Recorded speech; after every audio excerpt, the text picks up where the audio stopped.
Salut à tous, on se retrouve là pour la suite des aventures de notre pro-cycliste Puncher du Nord, comme j'aime l'appeler. C'est l'épisode 5, on se retrouve donc au début de Paris-Nice. Alors je vais pas en faire des tonnes sur Paris-Nice parce que ça aurait été relativement inintéressant. On a juste gagné un peu des points. Voilà, juste histoire d'arriver à environ 60 points du niveau suivant. Et à l'heure d'aborder San Remo, nous nous retrouvons dans une forme à 89%, ce qui n'est pas formidable, mais voilà, je vise une place à peu près dans les 20, et puis on va tout de suite se retrouver au début de la Cipressa. Donc on voit d'ailleurs que la forme joue énormément, hein. On se fait un peu larguer. On se fait un peu larguer. En tout cas, on recule. Pour un puncher, on recule anormalement. Mais il n'y a pas que le punch, la note en vallon qui compte. Il y a aussi l'endurance et Milan-San Remo, s'il y en a bien une de course où ça se joue sur l'endurance, c'est bien celle-là. Donc on est avec notre petit 71, je sais plus exactement. Euh, En tout cas, voilà, on n'est pas encore à un niveau. Il faudrait par exemple avoir 76. On dira qu'à 75-76, on pourrait commencer à discuter. Et puis avec un gros pic de forme, hein, bien sûr. Mais en dessous, faut pas trop espérer. Alors, moi je me suis aligné un peu pour le plaisir, hein, sur des courses un peu prestigieuses, qui sont en fait des courses, pour notre cycliste, sont des courses de préparation, hein, parce que son pic il est prévu à la Flèche Brabançonne. Nous on vise les Ardennaises, hein. Donc bon, pas de drame. On voit que ça commence à accélérer devant. Ouais. Et puis, ce qui est totalement regrettable, c'est que j'ai eu beau jouer de la molette à n'en plus pouvoir. J'ai coupé au montage, hein, les moments d'errance, mais je n'ai jamais réussi. Vous voyez la Philippe qui se barre là-bas avec Sagan, avec d'autres. Je suis obligé d'en parler comme ça parce que je n'ai jamais réussi à voir l'avant de la course. Voilà, on arrive. Ça y est, on est à la cabine téléphonique. Et là, voilà, il y a déjà un groupe qui est joliment échappé. Ça va se jouer entre eux. Ok, pas de problème.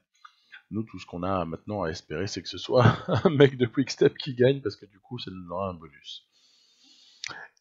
Et donc voilà, il est très très regrettable, quand on a course perdue, hein, de même pas pouvoir switcher entre plusieurs coureurs, et notamment voir l'avant de la course, enfin, assister au sprint en spectateur, je dirais, hein. Voilà. Je suppose que si... alors là, c'est Alaphilippe qui est devant. Ah bah d'ailleurs, voilà, victoire. Euh, Si on avait eu, comment dirais-je, vous savez, cette capacité du coureur, quand il est dans les 4 meilleurs de son équipe, à contrôler des équipiers, je pense qu'à ce moment-là, on aurait pu, mais par définition, le jour où on sera dans les 4 meilleurs de Quickstep, on sera peut-être plutôt à l'avant que dans cette position-là, quoi. Bon, donc c'est une petite déception, je parle par rapport au gaming, hein. Petite déception, parce que ça gâche un peu l'expérience. Et puis voilà, pour nous, Milan-San Remo, c'était une 24e place, ce qui est quand même tout sauf honteux. Quand même, on a quand même le droit à un petit morceau de sprint. On voit que ça s'est joué de très très peu entre Alaphilippe. Ouais, super. Et ne cherchez pas le maillot de champion du monde sur les épaules de Peter Sagan, il ne l'est pas, hein, car la saison passée, eh bien, il avait perdu. Donc, vous voyez, mes instants de galère, je vous les ai laissés exprès. J'essaie de remonter là, délibérément. J'essaie de remonter par la molette pour essayer d'avoir un coureur à l'avant. Vous voyez, j'y arrive presque. Mais comme il y a un groupe, voilà, vous les voyez partir là-bas, Valgren, comme il y a un groupe, si vous voulez, d'échapper, J'ai l'impression qu'en fait, on peut simplement, avec la molette, remonter dans notre groupe, mais certainement pas remonter au-delà du groupe du groupe de cyclistes dans lequel on se trouve en fait. Voilà. Honnêtement, c'est vraiment regrettable. Bon.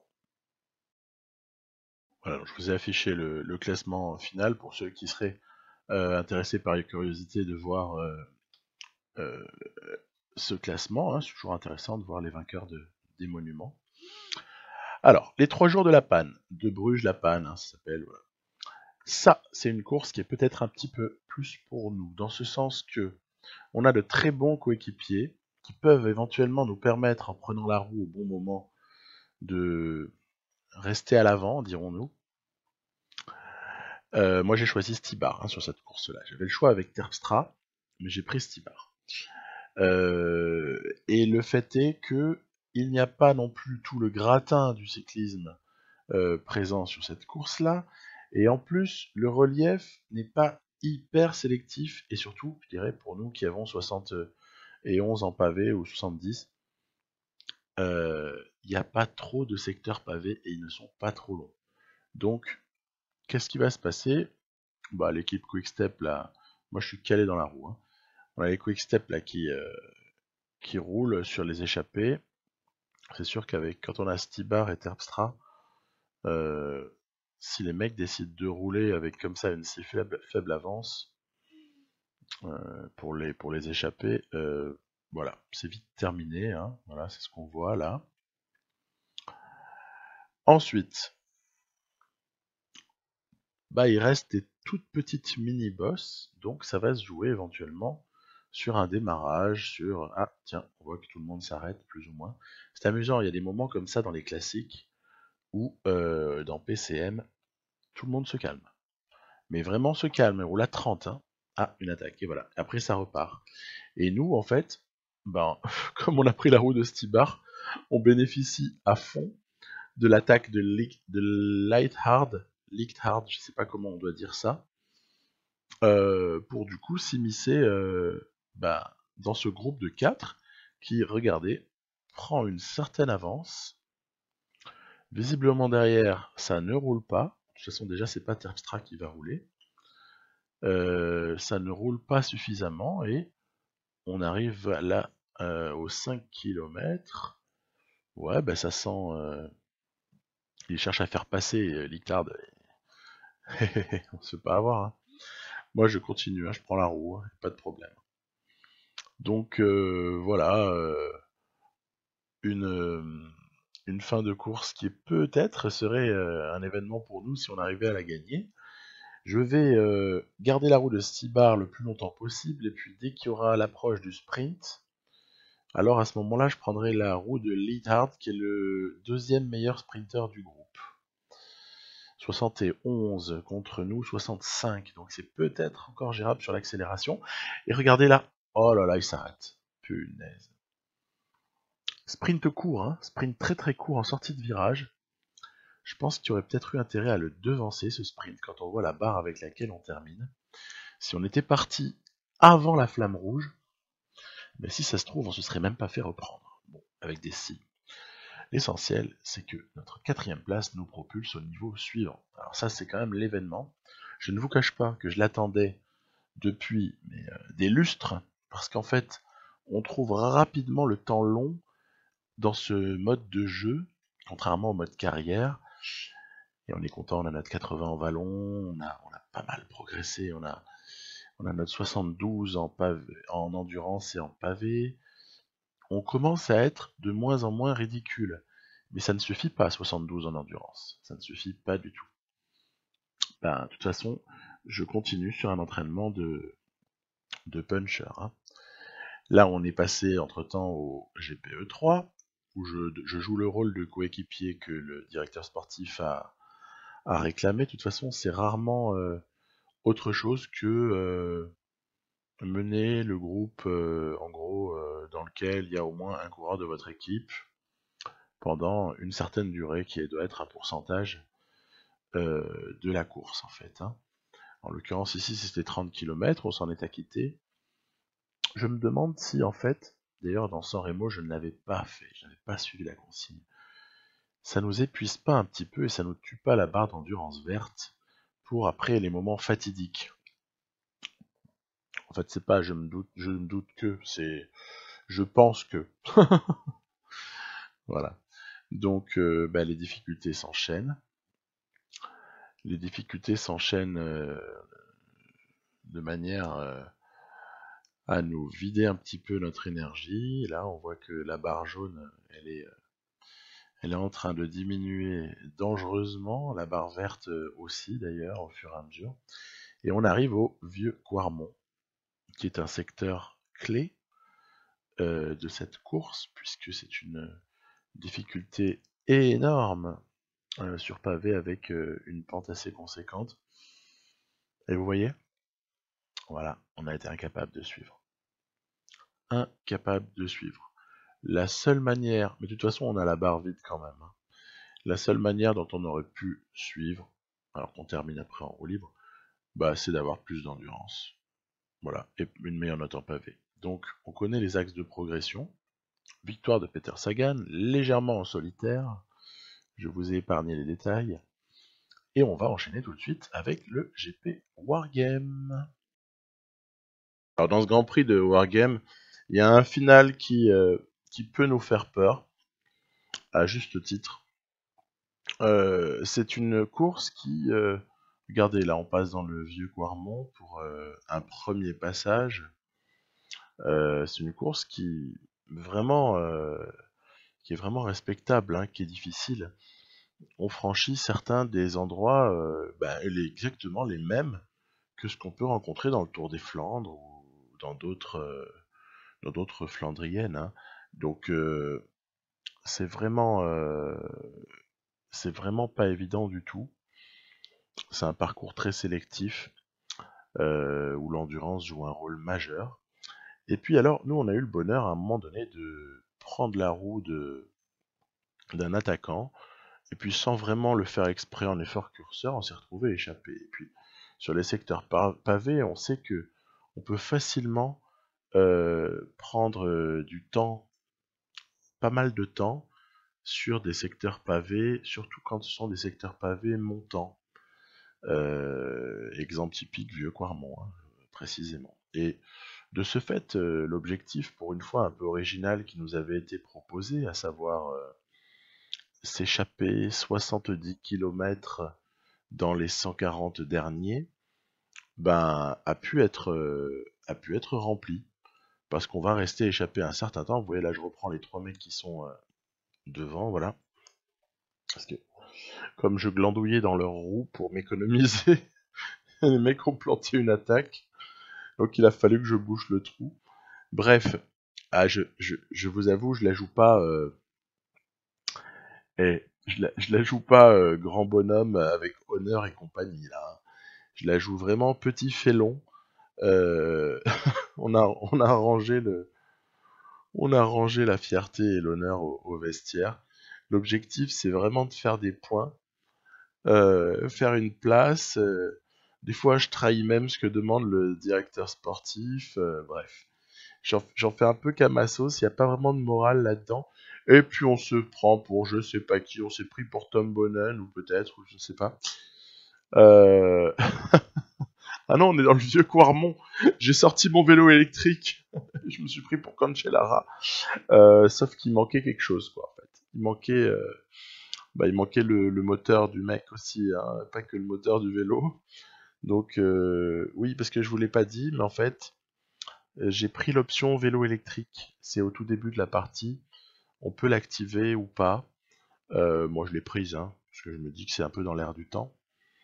Ah, du coup, voilà, hein, quand je gagnerai à San Remo en m'échappant sur le plat dans les derniers kilomètres, ou bien quand je détacherai, je laisserai Peter Sagan sur place dans le vieux Quarmont pour m'échapper dans le Tour des Flandres et terminer sur 50 bornes de contre-la-montre individuelle. Vous vous en souviendrez, c'est mon vélo électrique, voilà. Donc, blague à part, on s'est fait reprendre, mais on a quand même... voilà, on s'accroche, quoi, hein, on s'accroche. On va chercher une petite place honnête, dirais-je. Bon, voilà. Sepp Van Mark, vainqueur. On est 18ème, voilà. Bon, on prend quelques points. Ok, pourquoi pas. Pourquoi pas. C'est plutôt, on va dire, une course qui nous aura rapporté, voilà, la quarantaine de points, franchement. Si toutes me rapportaient ça, je dirais merci et je prendrai. On arrive au morceau avec un grand M, le Tour des Flandres. Alors cette fois-ci, ils veulent qu'on travaille 40 km en tête de groupe, sachant qu'il faut que ce soit un groupe qui comprend au moins un de nos coéquipiers. Ouais, ben alors, vous voyez, hein, ce genre de demande. D'habitude, je respecte, hein, mais alors sur le Tour des Flandres, j'avais juste un seul objectif, moi, c'était essayer de tenir le plus loin possible. Voilà. Et vous allez voir que ça va fonctionner. On va tenir très très loin. Ah oui, alors les blocages, je sais très bien, hein, je joue depuis suffisamment longtemps pour savoir que si on veut éviter d'être bloqué, il faut se tenir impérativement à l'avant du groupe, mais vraiment à l'avant, en tête de secteur pavé, et ne pas laisser des mecs venir se foutre devant vous et vous bloquer. Je sais tout ça, mais on a beau le savoir, on se fait quand même attraper des fois. Donc on résiste, on est plutôt pas mal. On va même aller bien plus loin que ça. On est encore qu'à la mi-course, hein, donc faut rester modeste. Néanmoins, ma barre n'a pas bougé. Et j'ai voulu essayer de maintenir. Au passage, petite parenthèse, la barre la plus importante, c'est la barre verte en dessous. Hein. C'est la plus importante, celle-là. Parce qu'une fois que vous avez plus de barre verte, il ne se passe plus rien. Hein. Voilà. Donc ne pas consommer trop d'énergie et garder de la barre verte, c'est essentiel. Alors, un passage, voilà, relativement correctement négocié. Même si vous avez vu sur la réaccélération, après on se prend toujours, un petit vent là. Donc en fait, là jusqu'au vieux Quarmont, jusqu'au prochain secteur pavé, on va dire accidenté. Alors que moi je n'en peux plus des petites instructions là qui apparaissent en milieu de l'écran. Ça c'est vraiment un truc qui me gave. Euh, J'aimerais que ça apparaisse à un autre endroit, ou j'aimerais que ce soit paramétrable. Peut-être que ça l'est et que je ne le sais pas, puisque le mode pro cycliste n'est apparu que depuis quelques années hein, dans PCM. J'ai pas autant de recul que sur le mode carrière. Donc s'il y a une astuce pour le camoufler, vous me faites signe. Hein. Et vous avez vu comme je me suis fait avoir comme un bleu. J'ai pas voulu être trop à l'avant de peur de consommer un petit peu trop de barres. Et à la place, je me fais bloquer. Et du coup, on est dans un deuxième groupe de poursuivants. Franchement, c'est c'est blasant. C'est super blasant. Quand vous avez fait, je dirais que jusqu'à ce vieux Quarmont là, à 60 km de l'arrivée environ, on a fait plus ou moins la course parfaite. Puis là, voilà, je tape des efforts en trop là. Voilà. Là, quelque part, quand vous en êtes là, en mode carrière, ça va parce que vous pouvez avoir un coéquipier qui vous ramène et le mec peut encore s'en sortir. Quoique dans le Tour des Flandres, je demande à voir. Mais en mode pro cycliste, où il faut quand même un peu faire tout seul, tout seul, surtout quand on est jeune coureur et qu'on n'a pas. Moi, j'ai pas encore le statut pour pouvoir avoir des équipiers, hein, qui me sont, je dirais, attribués. Hein. Donc voilà. Alors, donc, c'est quand même une bonne leçon parce que avec notre coureur qui a 72 en endurance, alors qu'il y a Stibar qui passe comme une fusée. Notre coureur qui a 72 en endurance, qui a 74 en plaine, qui a quand même 80 en vallon, hein. 77 ou 78 en accélération, je ne sais plus. Il lui manque vraiment encore quelques éléments, mais on est 25e. Voilà. On a fait 24 à Milan-San Remo, on a fait 25 autour des Flandres. Écoutez, pour une deuxième saison, il n'y a pas non plus mort d'homme. Voilà, je pense qu'il y a des axes de progression qui sont assez évidents. Endurance en premier lieu sur les grosses classiques. Le pavé, parce que sinon on n'existera jamais. Par exemple sur toutes ces Flandriennes. Et la descente, parce que ça permet de récupérer. Ça permet de récupérer dès qu'il y a une descente. Voilà. Je vous dis à très bientôt pour la suite de nos aventures.